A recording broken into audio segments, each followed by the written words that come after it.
없는 여인. 러시아가 아닌 다른 어느 왕국에 한 부유한 상인이 있었다.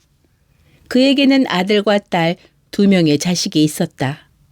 그런데 상인과 아내는 어느 날 갑자기 세상을 뜨고 말았다. 뒤에 남은 오빠가 여동생에게 말했다. 누이 동생아, 이 도시를 떠나도록 하자. 가게 하나를 빌려 장사를 하면서 네가 지낼 거처도 찾아보고.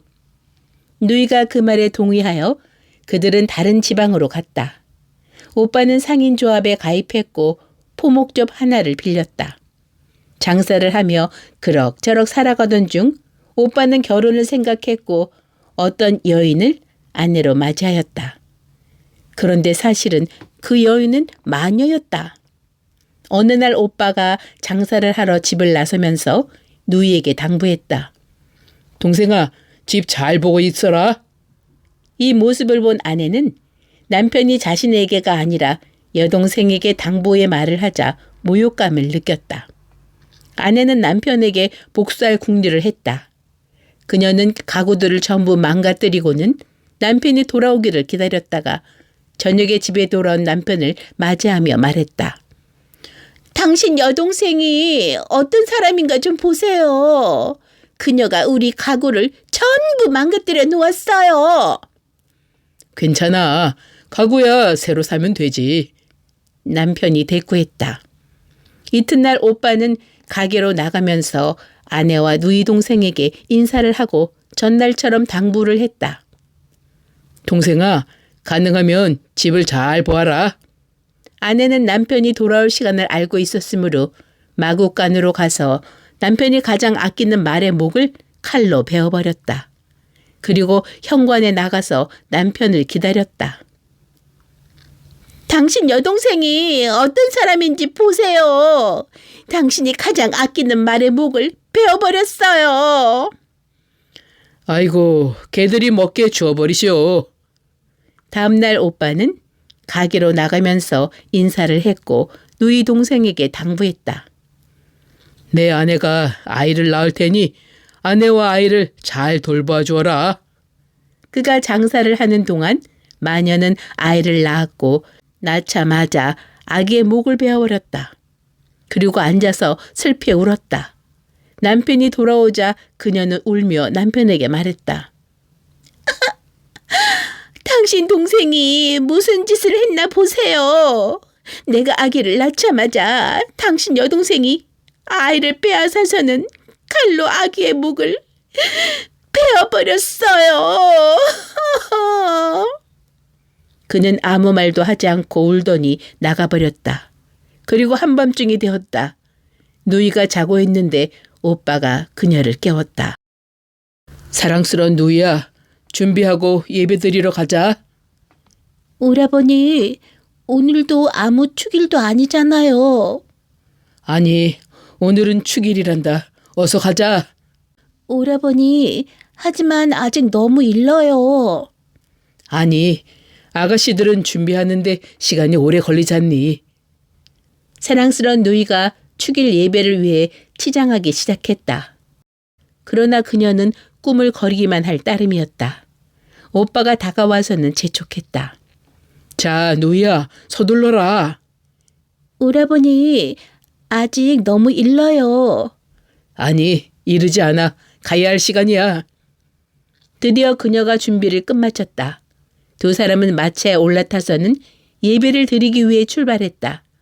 한참 마차를 몬 뒤 두 사람은 어느 숲에 다다랐다.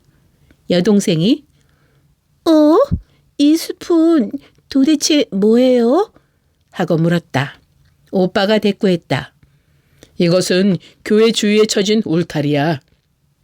그리고 계속 숲으로 가는데 마차가 덤불에 걸렸다. 그러자 오빠는 여동생에게 말했다. 누이야, 내려서 마차를 빼내봐라. 아니 사랑스런 오라버니, 난 할 수 없어요. 옷이 더러워질 거예요. 내가 더 좋은 새 옷을 사주마. 할 수 없이 누이가 마차에서 내려 마차를 빼내기 시작했다. 그러자 오빠는 바퀴 밑에 놓인 여동생의 손을 잘라버렸다. 그러고는 재빨리 말에 채찍질을 해 마차를 몰아 그녀에게서 멀리 떠나버렸다. 홀로 남겨진 누이 동생은 눈물을 흘리며 숲으로 갔다.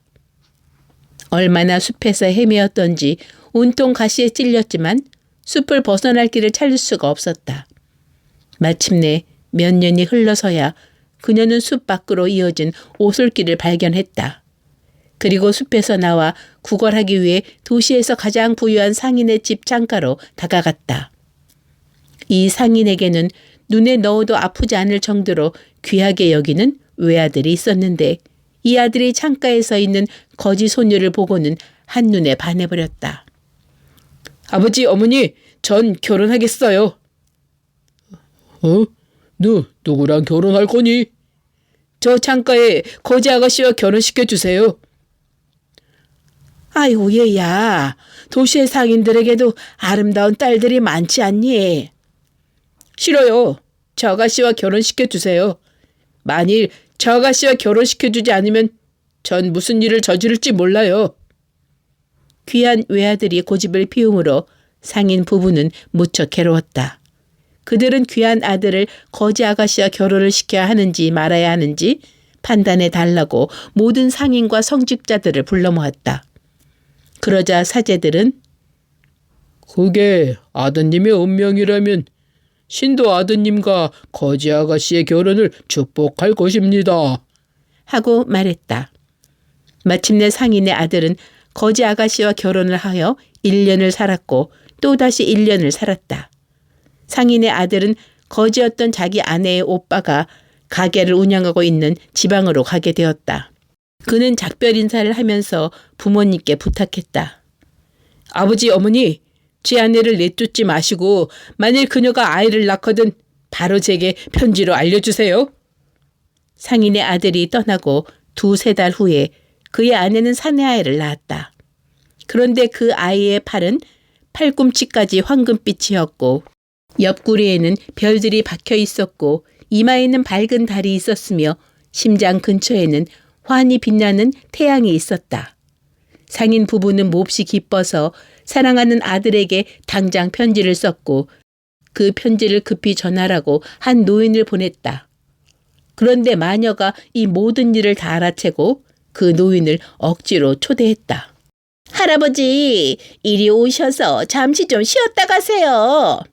안 돼. 난 시간이 없다우. 급한 용무가 있거든. 할아버지, 너무 힘들어 보여요. 좀 쉬면서 뭐라도 들고 가세요. 오빠의 아내는 식사를 들라고 열심히 권하여 노인을 앉히고는 그가 쉬는 동안 그의 가방을 훔쳐 편지를 꺼내 읽었다. 그리고 갈기갈기 찢어버린 후 상인 내외가 아들에게 보내는 편지로 네 처는 숲에서 짐승들과 정을 통했고 반은 개이고 반은 곰인 괴물을 낳았다. 라는 내용의 소식을 써서 노인의 가방에 넣었다. 노인이 상인의 아들을 찾아가서 그에게 편지를 전하자 그는 편지를 읽고 눈물을 흘렸다.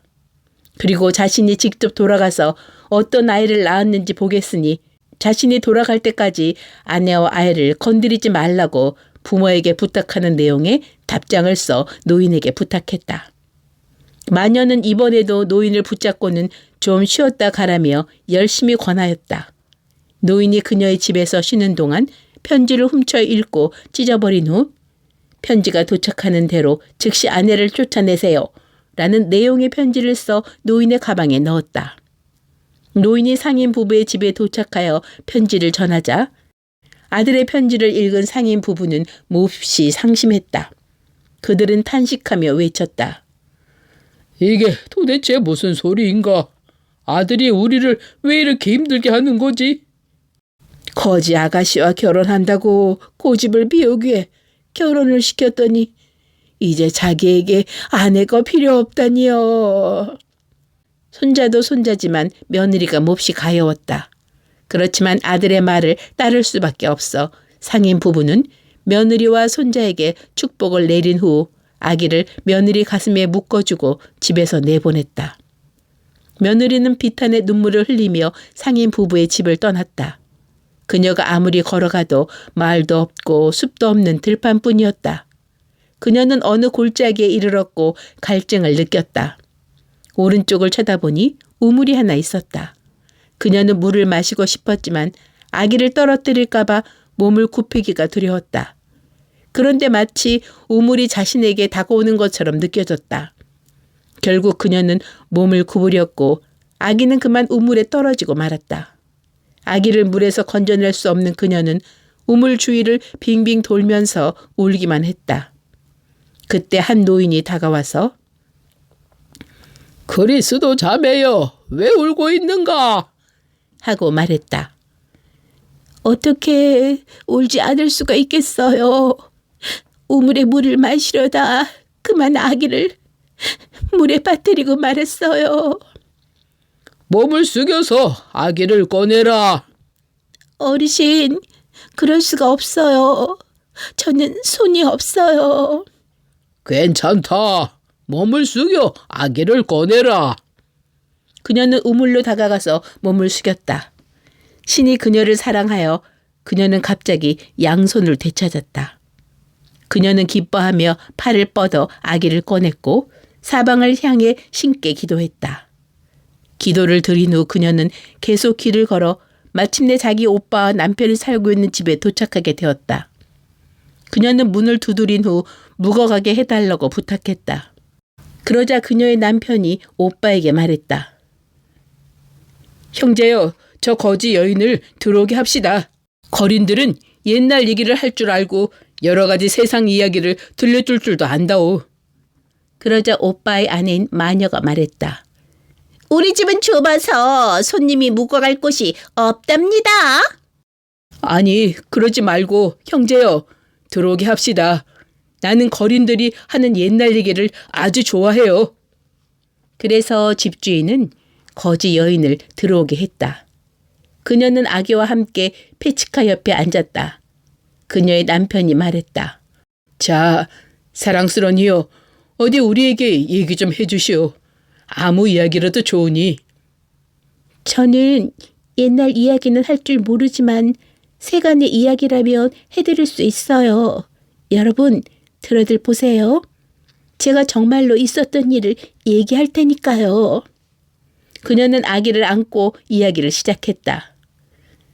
우리나라가 아닌 어느 왕국에 한 부유한 상인이 살고 있었는데 그에게는 아들과 딸 이렇게 두 명의 자식이 있었어요.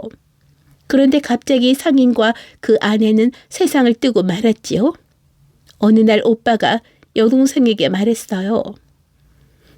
누이 동생아, 이 도시를 떠나도록 하자. 가게 하나를 빌려 장사를 하면서 네가 지낼 거처도 찾아보고. 여동생이 그 말을 옳게 여겨 그들은 다른 지방으로 갔지요.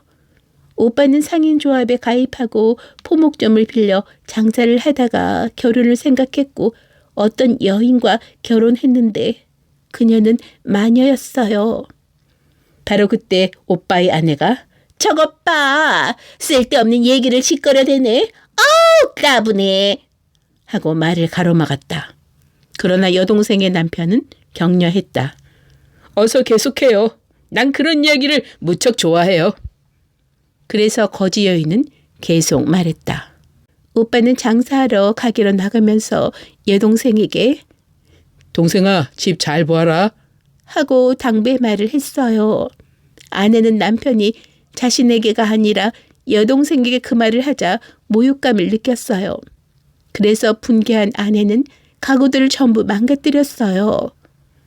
그리고 그녀는 그 뒤의 이야기들과 오빠가 동생을 예배에 데려가면서 두 손을 잘라버린 이야기며 결혼을 하고 아기를 낳게 된 사연, 마녀가 노인을 어떻게 꿰어들여 편지를 바꿔치기 했는지에 대해 이야기했다. 그러자 오빠의 아내는 다시 소리쳤다. 저봐, 쓸데없는 소리를 늘어놓는군. 여동생의 남편이 말했다. 형제여, 당신 아내에게 조용히 좀 하라고 해요. 이야기가 흥미진진하지 않소? 이윽고 거지 여인이 남자가 부모님께 자기가 집에 돌아올 때까지 아내와 아기를 그대로 놔두라는 편지를 쓴 대목까지 이야기하자 오빠의 아내는 말도 안 되는 소리 하는군! 하고 중얼거렸다. 이제 여동생이 오빠와 남편이 있는 집에 찾아온 대목까지 이야기하자 오빠의 아내는 아이고 정말 놀고 있네 놀고 있어 하고 중얼거리기 시작했다.